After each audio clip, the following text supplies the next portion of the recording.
Hey everyone, it's Mark from WCC. Today I'm hijacking Kai's channel here to tell you a story about how I built one of the most annoying decks, I would say, in Premium. So winding back to July, I was testing for my upcoming tournament in September, which is in Manila. The reality is I wasn't happy with any of the decks in Premium. Being the type of person that I am, I naturally start thinking, is there any way that I can somehow break the game? And the thing that came in mind is Matoa from Bermuda. The card is really toxic. It forces your opponent to draw a card, whether they like it or not. And there has already been talks of infinite loops that you might be able to do with that card when it was first released as a PR. So when I was doing my research, I managed to find 3 variants of loops that allows you to keep playing down Matoa and force your opponent to draw infinitely until they deck out. One of them involves using Whittle and Jewel Darling. The second one involves using the G starter Akari. And the third one, which is the focus of this video, uses Yeef and Whittle as the enabler. So let's quickly do a demonstration of how the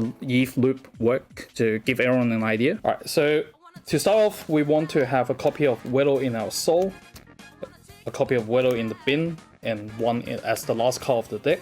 On the field, we're going to have a copy of the Battery, Emily, and in our hand, we're going to have Sistical and Matoa.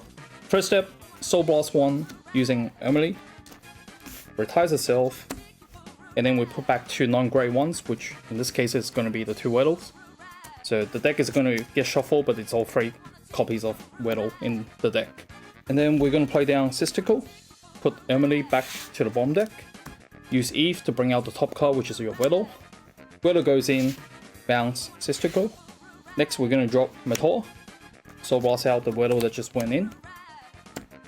You and your opponent draws a card, and we're going to draw the Whittle from here. And then we both call a card, and we're going to call the Whittle.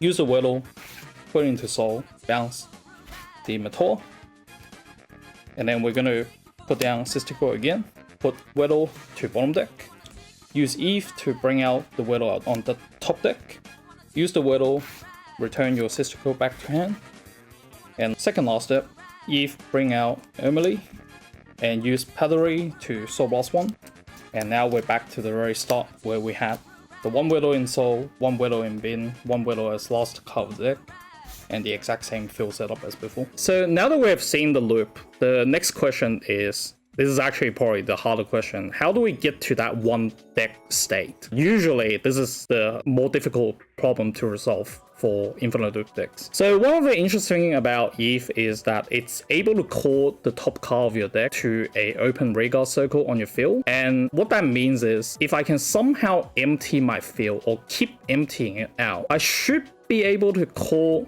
everything out of my deck until I get to that 1 card state. And everyone knows that Bermuda is famous for bouncing cards back into their hand, so that's the natural direction I start looking into. But surprisingly, there's not too many cards that allows me to bounce cards back into my hand during the main phase, or at least not as much as I would like to. So the next thing that came into mind was Psychic Bird and Rough Sea Banshee from Grand Blue and OTT, the 2 crits that put themselves into Soul and draws a card. If we had those in Bermuda, that would have been perfect because it creates an empty Vanguard circle and it draws a card which thins down the deck by 1. But everyone knows that those 2 triggers don't exist in Bermuda Triangle. So I asked myself the question, what if there's something similar? So I put in the keywords, put into Soul, and also put in the keywords of retire itself and start searching. And I managed to find the 2 cards from Lyrical. One of them is a black wing, the other one's a white wing, but none of those matters because one of them says counter blast 1, put itself into Soul, draws a card. The other one's a Soul Blast, retire itself, and draw a card. And that filled up the type of function that I was looking for. Another card that came into mind that was really helpful is the new text on Honori. Honori is able to remove itself from the game, and what that means is, most importantly, it creates a new Vanguard circle that's empty. And then being Honori, it also stops some of the early aggros that this X is probably going to face, so that's definitely a bonus. Another question that I was asking myself was, what kind of grade 3 do I want to run as my main ride? Because Eve is a grade 4 and we need some sort of stepping stone to get to that before we can ride our grade 4. There's a lot of grade 3s that allows you to get some form of plus. For example, Riviere is simply on ride, counterblast 1, Scar 1 and you draw 2. But all of them requires you to attack if you want to get your drive checks. And attacking means your opponent's getting some damage and they're going to work with those damage, and you might just lose because of that. So after a bit of testing, I found that Raphael Raid is probably the best choice because it does pseudo drive check while not attacking, and that sounded quite perfect for what I want as a grade 3. So now that we've got the main part of the deck sorted out, here's the prototype that I've came up with that I was going to use for Manila. So you can see we've got the cards that we've already talked about, as well as the main combo pieces, which is Sistico, Patere, Emily, what's her name, Matoa, Weddle, and then you've got your triggers, which is 4 heal, a blue OT, and a bunch of draws. One thing that I wanted to emphasize is the reason why I consider this deck to be more consistent in the aspect of milling down to 1 compared to Melista. And that's because of the nature of Eve, how it goes through the cards in your deck one by one. And what that means is 90% of the time you're going to see every single card in your deck and expect to resolve all the effects. What that means is we can start assigning scores to each card that helps with the milling to see how much milling power they have. So for example, the black wing cards and the white wing cards, each of them has a score of 2 because they create an empty circle for you and they draw a card. Emily and Honey has a score of 1 because it simply creates an empty circle for you. Matoa draws you a card, so that has a score of 1. Forbidal is sometimes a 2, sometimes a 1. It's a 1 when you simply call it out from Eve. And if you do get to resolve the Forbidal by playing it from your hand, then you pull out 2 cards from it. So on average, let's just say that it's got a score of 1. And the most important card in this deck, which is Weddle, has a score of 3 because it creates an empty circle by putting itself into soul. That's 1. It bounces a card from your field to your hand, so that's another empty circle. And the card that you want to bounce with it is usually Matoa, and what that means is it helps you resolve Matoa an extra time. So that extra card that you draw is going to be contributed to Weddle, and that's why we have a score of 3. And when we add up all these scores, we'll get a total score of 34. And if we compare that to the typical deck size that we have by the time we write grade 4, you'll find that usually your deck size is going to be below this total score, which means you can mill down to the one deck size that you want to do. And then during games, not every single one of your mill pieces is going to be available because some of them might go to damage. What you can do is you can always look at your hand, look at the state of the game, and figure out what's the remaining total score in your deck and figure out whether you can get to that one card deck or if you need to wait for another turn. So by the time I finished my prototype and felt fairly ready to play this deck, something very interesting happened. There was suddenly a lot of discussion on Twitter about a Matoa loop deck that won one of the shop challenges in, I believe it's in America. And when I found out, I was definitely very surprised because I thought I was just secretly testing this busted deck and that no one else knew about. So I started digging into what was being played. I found out that the variant that's being talked about was the loop, which uses Weddle and Darling, so that's one of the variants I mentioned before, with the main engine being Willista, the old version, which allows you to keep milling 5 as long as you have enough gems in Soul. So naturally, I've got to test it myself. And after a lot of solitaires, I can definitely see the pros and the cons over my version, which is using Eve. The obvious pro of using Willista is that it works on a grade 3, not a grade 4, which means you're 1 turn faster. The cons, however, is that I feel Willista doesn't get to that one deck state nearly as consistently as Eve. So here comes the end of September, where Derek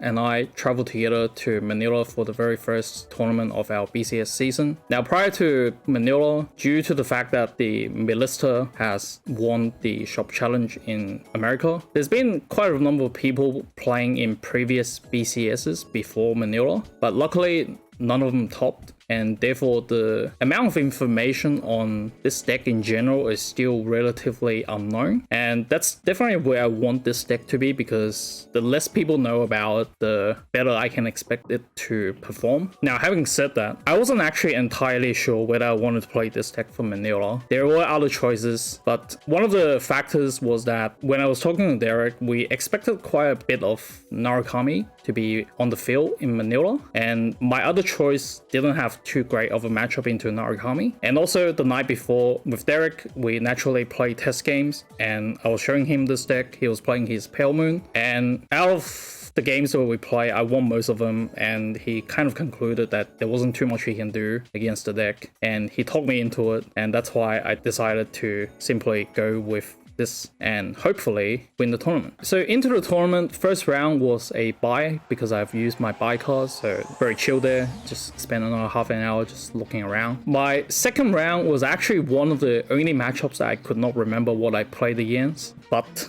it was fortunate because nothing special really happened. I rode all the way up to my grade 4, milled down, and then did the loop and said GG to my opponent. Moving into round 3, my opponent flips his starter and I'm looking at a Mega Colony. Now, Mega Colony, if you are not aware, is actually one of the worst matchup for this deck because as soon as they strike Ghidorah and use the ability, your Eve is no longer alive and you cannot do anything whatsoever because you're not calling cards from the top of your deck. My only hope is for my opponent to not get a Heal Guardian so that they don't get any cards in their damage, and therefore I can hopefully do the loop before they deal damage to themselves somehow and lock me out with Ghidorah. Now interestingly, as we rode up to grade 3, my opponent decided to damage deny me, but luckily I didn't care too much. So I also just sat there until I strode into my Harmonics, dealt myself some damage, and because like I said, he didn't manage to get his Heal Guardian, he wasn't able to lock me out from Ghidorah, and the next turn I was able to ride Eve and seal the win. Moving into round 4, I sat down, looked at my opponent, and realized that I'm facing another Ghidorah, which means I have the same game plan, hoping that he doesn't get his Heal Guard and stray into Ghidorah and lock me out of the game. And fortunately, that's exactly what happened. Opponent didn't stray into Ghidorah. The rest is just him sitting there and watch me loop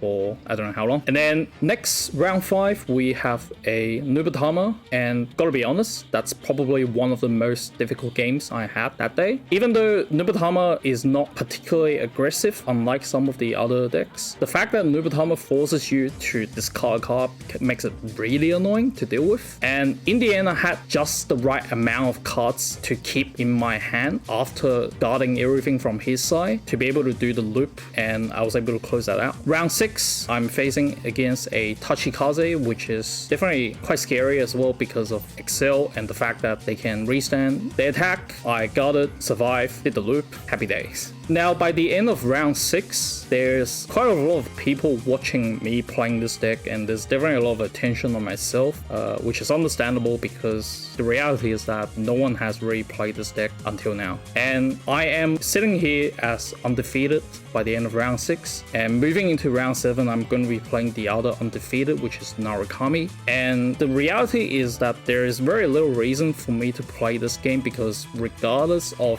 whether I win or lose, I will be guaranteed to get into top 8. And so to keep the amount of available information minimal to everyone on the field, I decided to simply concede the game and go eat some Jollibees. After coming back from Jollibees and finding out that I didn't fail my deck check, I sat down to face the one person I didn't really want to face in top 8, which is Mr. Derek Dow. Now, having played against each other the night before, we both agreed that this matchup should be pretty favorable for myself, even though he knows about the deck. As long as I don't really brick, there's not too much he can really do besides hoping that he's able to aggro me down. But that's exactly what happened. Even though I went first, I rode to my grade 3 and then he rode his Harry stride. I'm looking at Excel 1s instead of Excel 2s that I normally expect. And with the amount of cards that I have in my hand, I have to no-guard his Vanguard, and he hits me with a double crypt and brings me out of the tournament. Luckily, Derek then proceeded to win everything else and became champion of Manila, so congrats on him.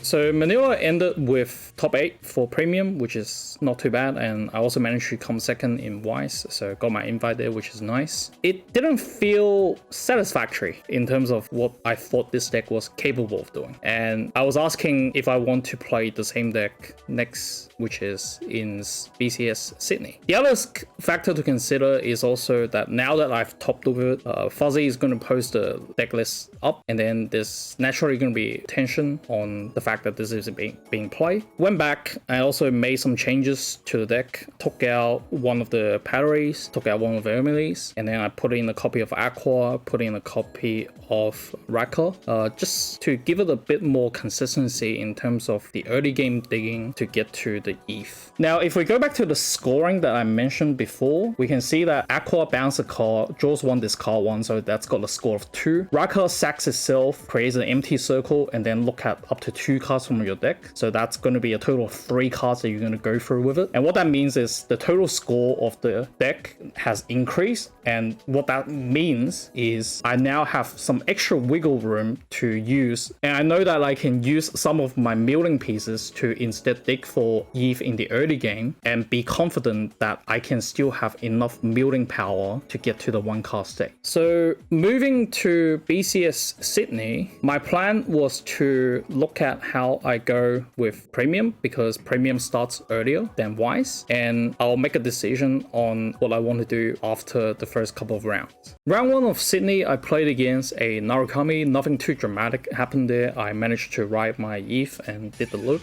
so that's GG for them. Round 2, I faced against one of our famous local Mr. Barney, who's playing OTT. I didn't get super unlucky with the amount of triggers that he got, so I managed to ride my loop and got him out of the game. Now, with the record of 2-0, Wise is about to start, and I got to make a very quick decision on whether I want to continue with this run or simply jump to Wise. And I decided to do that by sitting down for my round 3, looking at my opening hand and work out whether it was good enough. So we sat down, did the shuffle, drew my opening 5, and looking at my hand, I've got a grade 1, grade 2, grade 3, and grade 4. I'm thinking to myself, I guess this is a sign telling me to continue this run, and Wise can happen for Melbourne. So I kept playing, and perhaps this was a bit of a karma balance because I opened all my pieces that I needed against this Link Joker player. When I actually rolled my ETH and started milling down,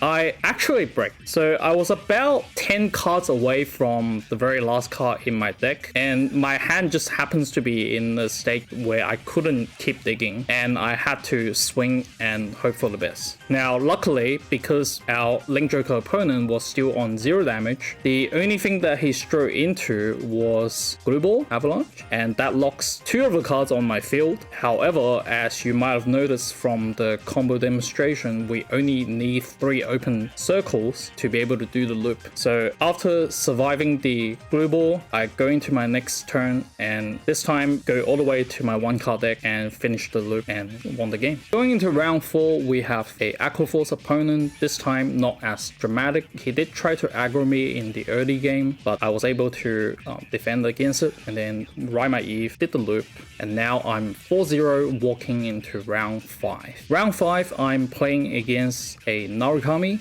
He went first, did his stride, and put down 2 Esperaldia, and I'm thinking to myself, I'm probably dead. Because I didn't have a Honey, I couldn't stop the large number of attacks, and so I wasn't able to guard and died from this one, which means my score is now 4-1. Moving into round 6, I'm facing another Narukami. This time, this opponent, unlike the previous one, didn't put down Esperaldias on me, so that was much more manageable, and I managed to ride my ETH, did the loop. And so the score is now 5-1, and I've got 1 more round to win to guarantee myself in top 8.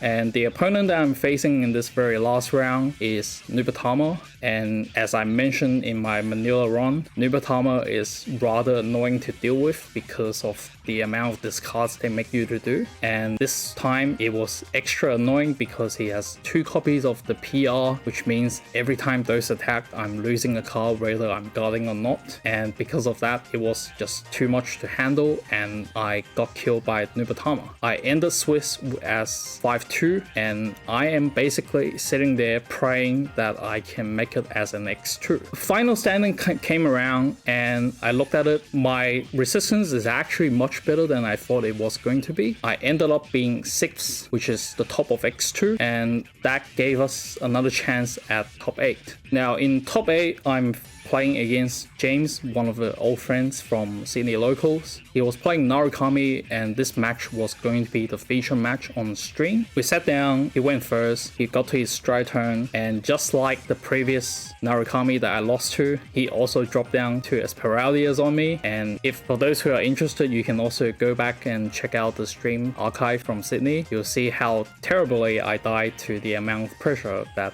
Esperalia gave. So unfortunately that was the end of the run. Funny story is that both top 8 opponents that I lost to in Manila and Sydney ended up winning the tournament. This also shows the inherent weakness of the Eve deck, which is the fact that it's going to lose when your opponent knows what they're doing and simply aggro the hell out of you. And I've decided this was probably going to be the last time I'm going to play the deck. Then moving to Melbourne BCS, funny enough, I played Premium first anyway, and I was playing Melista. Also went 3-0, but I thought to myself, I'm probably going to die in top 8 again. So I decided to drop and play Wise anyway, even though I was undefeated at the time. And the irony was that in the end, in top 8, for Wise, that's when I died. So I guess that's just the story of my BCS season. But yeah, so that's pretty much the story of how I built the deck. Bushiro should definitely ban Mator because it's a toxic card. I think everyone should agree by now. And congrats to everyone who took Eve and did better than I did. Hopefully see you all at Worlds. And if you're one of the players who lost to Eve, then I'm sorry that I'm the reason for it. But if you lost to Melista, that's not my fault.